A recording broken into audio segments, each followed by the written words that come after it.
që po. Se kam i pyetje edhe për autoritetet e prokurorisë.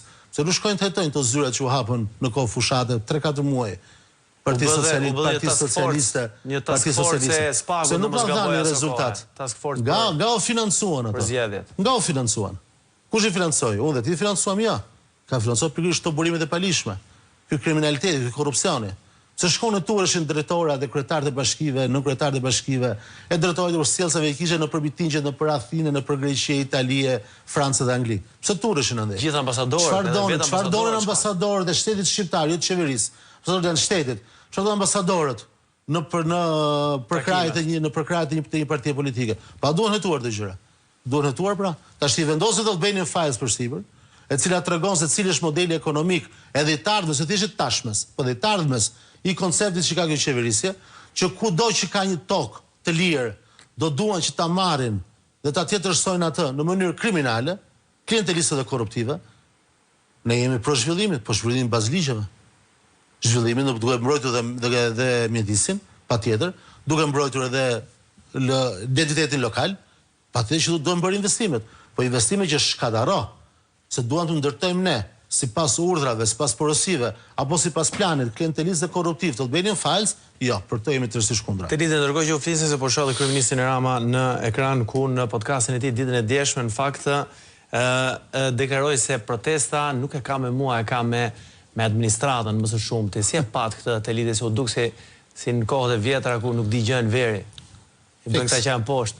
Fiks i bën, i han kumllat mbrapa kurrizit. Si gjithmonë.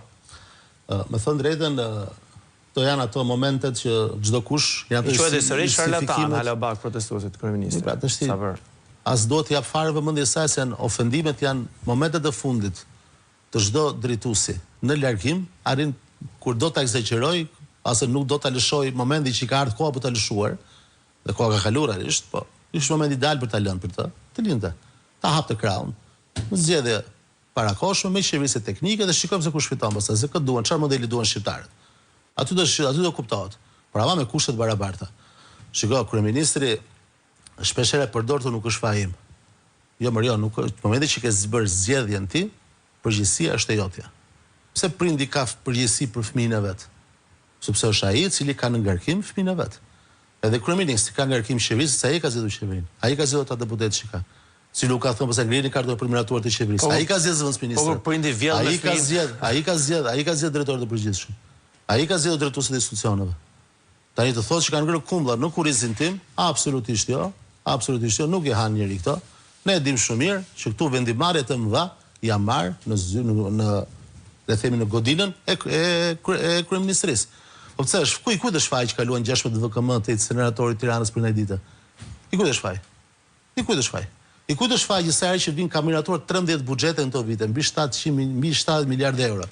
Dhe i ka vendosur kryeministria, qeveria ka vendosur se kudo shpërndan pra. Kujt është faji që nuk arrit pagat dhe pensionet në raport me rritjen e çmimeve? Një herë faji në Veliaj, një herë Arben Ahmetajt, më pas Belinda Ballukut. Po, i kujt është faji që jepen pik për një kontratë koncesionare ende pa u zyrtarizuar firma në GQB.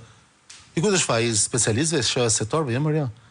Faji është atyre që marrin vendimarrjet. Fjamin urdhra. Kur ti dhe jep urdhra dhe kur i thua do bësh këtë gjë, do ta bësh siç them unë, kur them unë dhe sot mundësisht sa më shpejt, kjo pastaj përkthehet në atë që ka ndodhur, shkelet hapur të kushtetutës dhe të ligjit, shkelet hapur të akte, gjëlla akti nën ligjor, për të cilat gjithë ata do të marrin përgjegjësi para drejtësisë. Dhe spaku këtu me thënë drejtën është i vënuar.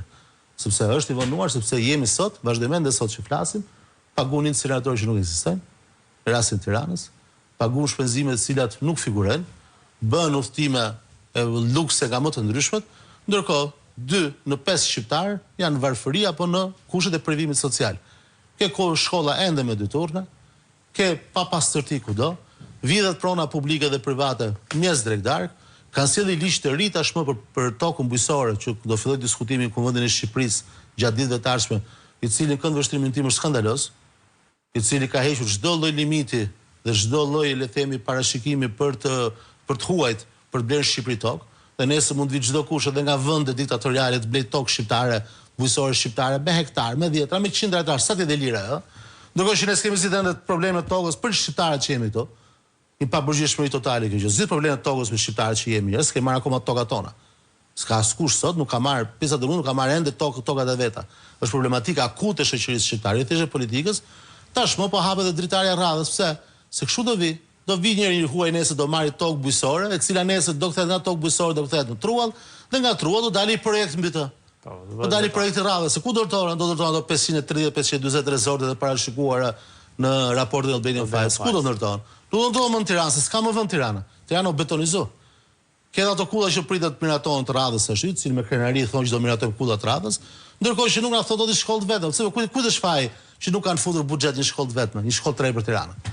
Kujt është faji që ende zona asti 75.000 banorë sot, 76.000 banorë sot, nuk ka ende i kopshi shkollë i çardhë. Kujt është faji? Jashtire që voton. Kujt është faji? Është qytetarët, të cilët, mirë dakord, qytetarët duhet të reagojnë. Po qytetarët, domethënë drejt kanë qenë nën presion, kanë qenë të trysnuar, kanë qenë të dhunuar. Ka qenë aty edhe për shkaqe të varfërisë, edhe të blerë një pjesë për tyre. Kështu që ajo që kërkohet është largimi i qeverisë aktuale, qeverisë tranzitore, disa mujore aq sa të nevojshme dhe shkojmë zgjedhje. Dhe shohim pastaj fiton modeli i Albanian Files apo fiton modeli i Shqipërisë zhvilluar i Albanisë në zhvillim. Ne shohim pastaj se cila